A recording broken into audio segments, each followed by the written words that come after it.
talks break down. It's like, wow, wow. I mean, what can I say, bro? He's a neocon through and through. Ambassador, are you feeling optimistic about this memorandum, given that we've seen negotiations break down before when it comes to the finer points of Iran's nuclear program? Well, I hope the negotiations break down, because every day that goes by is a gift to Iran. It gives them. And you really got to understand what he's saying. I hope negotiations break down so we keep on spending billions of taxpayer money. I hope negotiations break down so Russia and China can keep taking notes on our military tech. I hope negotiations break down so more lives are lost. Like, are you serious? Yeah, this man Bolton. 24 more hours to recover from the pummeling they took during the 6 weeks of U.S.-Israeli attack. It gives them time to try and reconstitute their government, which increasingly looks dysfunctional in decision-making capability. And it postpones the day of reckoning, ultimately, when the threat that they pose to control over the Strait of Hormuz is resolved in a way that they never come back and do it again. I think the ceasefire was a mistake. I think these negotiations are a mistake. I think we're on the verge of something that ultimately history will decide was a catastrophic loss for the United States. We have done significant damage to the Islamic Republic of Iran.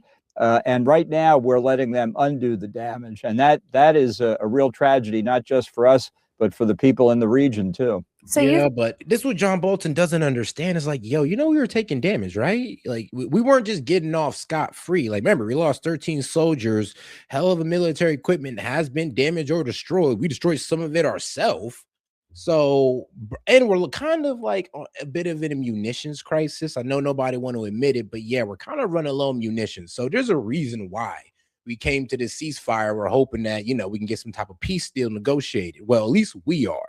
But it doesn't look like Lindsey Graham and Bibi Netanyahu want that for us. They want us to keep going with the high gas prices, keep going with the inflated food prices. Oh, yes, those are going to go up as well, while they just sit back and clap that they're getting their war with Iran. But everybody else, though, you paying cash. You paying cash for this. I think even if a deal is reached and Iran commits to some of these sticking points that the U.S. wants, like moving all the enriched uranium out. And yo, what's good to my man? Hey, yo, shout out to the lunatic libertarian, Chase, Dead Man. Hey, appreciate you guys for pulling up. That would still be a failure? Well, it's very hard to know what the terms they're discussing are, since they change day by day. But it seems a constant that the uranium issues kick down the road for at least 60 days. This is what Iran wants. They want more time. 60 days turns into 6 months, and then it turns into more than that. I don't think Donald Trump is analyzing what America's strategic interests are here. I think he's looking at the price of gas at the pump, and he's doing whatever he can to bring it down. You can do that. Just say we're going to acknowledge that Iran can use the threat of military force to close the Strait of Hormuz anytime it wants. And the only thing the rest of the world... Well, here's the problem. If we didn't attack them, they wouldn't have closed down the strait. And Iran has always had the power to close down the strait. So pretty much the strait's been open pretty much just because of Iran's good grace. And we just got to sit there and admit that, guys. And I'm gonna be honest with you, this wasn't the best idea, because for some reason we thought that we can get a regime change in Iran before they committed to closing the strait, and we were wrong. As soon as we were wrong right there, I think we probably should have backtracked on a couple things. But guys like John Bolton will say, no, keep going. We're just 300, 400, 500 missiles more away from getting that regime change he's been dreaming about his whole life. Will do in response is beg them to open it again. That's where they want to be. And that's what we're close to putting them in the position of holding from now as far as the eye can see. All right, so let's talk a little bit more about that, because the president posted on Truth Social that, quote, if I make a deal with Iran, it will be a good and proper one, not like the one made by Obama. Our deal is the exact opposite, but nobody has seen it or knows what it is. But as you know, and you point out, a lot has changed since the Obama administration negotiated the Joint Plan of Action, or JCPOA, to kneecap Iran's nuclear program back in 2015. Now Iran has this added leverage with the Strait of Hormuz. How does the U.S., in that context, create a deal that is the exact opposite, as the president said? Look, that's all salesmanship by Trump. He doesn't offer any idea of what the substance is. It's sort of like Richard Nixon's secret plan to end the war in Vietnam. I mean, you can listen to this day after day. It doesn't say anything. The only way to establish deterrence again against Iran trying to close the Strait of Hormuz is to take it away from them militarily, to open up naval traffic on the Arabian side of the Gulf, allow Arab oil out into international markets while keeping a blockade against Iranian oil. That increases, at least continues the squeeze on Iran financially. Yeah, but no, that's not really working because they still have access to their two biggest buyers. And here's a crazy thing, though. I would hope that people would understand the geography of Iran enough to understand why this is a terrible idea, like absolutely terrible idea. Because if you understand this, let me go ahead and pull this up right here, right? So this is Iran right here. Now, do you already see the problem right here? And this is the Strait of Hormuz over here to the south. Now, the north of Iran is this big body of water called the Caspian Sea. You want to know where the Caspian Sea connects to?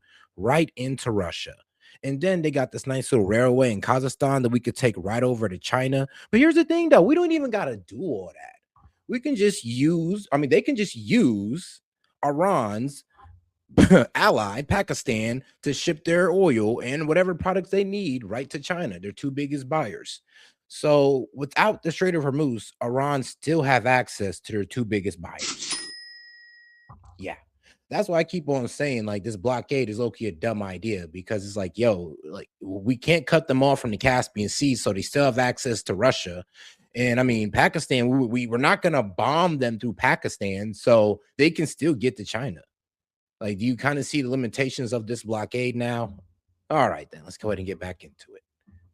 But by allowing oil to flow from the Arab states, it reduces the pressure on international markets. Iran has to learn the lesson. It cannot get its way in the Gulf by military force. It's reasonable to ask, why didn't the administration think of this at the beginning of the war? I don't know the answer to that question, but the answer now is not to have a diplomatic deal that can be reversed like by Iran, like turning a light switch on and off. And you just had the newly appointed leader of Iran's National Security Council saying in his first public message that there will be no retreat in Iran's fight against the U.S. and Israel. And just to expand a little bit on what you alluded to, I mean, do you think the president fully understands Iran's position here and what it would take for them to reach a deal that would be better than what was previously negotiated? I don't think the president understands the fanaticism of what's left of the regime and the people who are in power. He is somebody who has spent his whole life making deals with people. He thinks everybody wants to make a deal on just about anything. That's not what these people are into. And they, I mean, I'll be real with you, you know, sanctions relief for you. We get all that uranium that we've been fear mongering on for the past 3 months is a pretty good deal. I mean, it gets the war ended. You guys can stop crying. Oh, wait, you won't stop crying because you'll sit there and cry about the 20 billion, the missiles and the proxies. I mean, see, there's really no making guys like John Bolton happy. They really won't be happy until Iran's completely destroyed. Can see that Trump is so palpably desperate to have a deal that he can declare to be a victory and that lowers prices of gasoline. And they're playing him on that. They're stretching him out. They're buying time. All of that works in their advantage. Here's what we know is in the deal so far. It would see the reopening of the Strait of Hormuz. It would, in exchange for that, end the United States blockade of Iranian ports. The two sides would then have 60 days to reach a final status agreement, including on that key issue of Iran's nuclear program. But U.S. officials are indicating that they have gotten already commitments from Iranian officials that Iran will not pursue a nuclear weapon. But what's key to understand here, as these negotiations are still ongoing, is that Iranian officials, through state media largely, are indicating that many of these points are not as the United States is describing them. There are disagreements over exactly how open the Strait of Hormuz will be, whether or not Iran has actually made any commitments on the nuclear front, and then also on the issue of Iran's blocked financial assets, whether those assets would be released as a very first step in any agreement or only after the Strait of Hormuz is reopened. And then there's the and yeah, see the problem here. Like I said, So Bibi Netanyahu and the neocons they just don't want Iran to get sanction relief.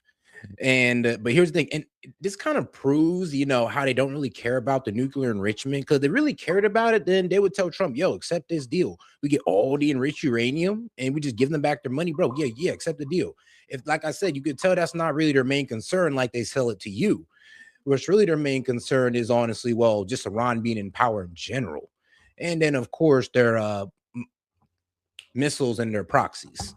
Oh, guys, make sure to like that video, guys. And like I said, guys, we're going to have to go through and do the horizontal lives to pretty much save the channel, because the vertical lives were pretty much killing the engagement. Just to give y'all a quick explanation of why I'm pretty much doing horizontals from now on.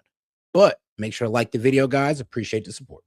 Important issue of Lebanon. Iranian officials indicating that they believe that this will lead to an end of the war in Lebanon as well, where we have seen, even despite a ceasefire over the last 6 weeks, daily Israeli strikes, daily Hezbollah attacks against Israeli troops, a back and forth that is continuing and in fact escalating even tonight. The Israeli prime minister, for his part, says that he has gotten assurances from President Trump that he will have the freedom to operate against threats in Lebanon as he sees fit. That is another potential issue that could unravel this deal before it comes to fruition. Kevin, you're at the White House. How are U.S. officials approaching this next step with Iran, and how long could this realistically take? You heard the Secretary of State said it could take a bit. Yeah, and President Trump says that he is in no rush to get this finalized. What we've heard from officials is that this could actually take days and days, in part because every word that they change in this memorandum of understanding has to be approved, in their view, by the Iranian supreme leader. And that can be quite a pained process, in part because he's believed to be in hiding. And you have heard these clashing explanations over the last 24 hours about what exactly has been agreed to, whether it's the financial relief that the U.S. will provide Iran, or what it has been agreed to in terms of Iran's nuclear stockpile. And actually, on that front, Pamela, we have just heard from President Trump just in the last few minutes on Truth Social. He wrote, the enriched uranium, which he calls the nuclear dust, will either be immediately turned over to the United States or to be brought home and destroyed, or preferably in conjunction and coordination with the Islamic Republic of Iran, destroyed in place or at another acceptable location, with the Atomic Energy Commission or its equivalent being witness to this process And here's the thing, what Trump is leaving out is, because I'm pretty sure he wanted to leave this out for a reason, is that, oh yeah, and we're going to be releasing the sanctions off them, so they're going to be getting like billions of dollars. So yeah, and this is all to get all of the enriched uranium that they've been fear mongering on for the past, well, really, honestly, since the beginning of this year. So let's understand why, for some reason, this is not enough, because you guys might be thinking like, but I thought this was about the enriched uranium, and what Trump says we're about to get it. So what's going on? Yeah, guys, I'm be real with you. It's not just about the enriched uranium. It's about the missiles and proxies that are a threat to Israel.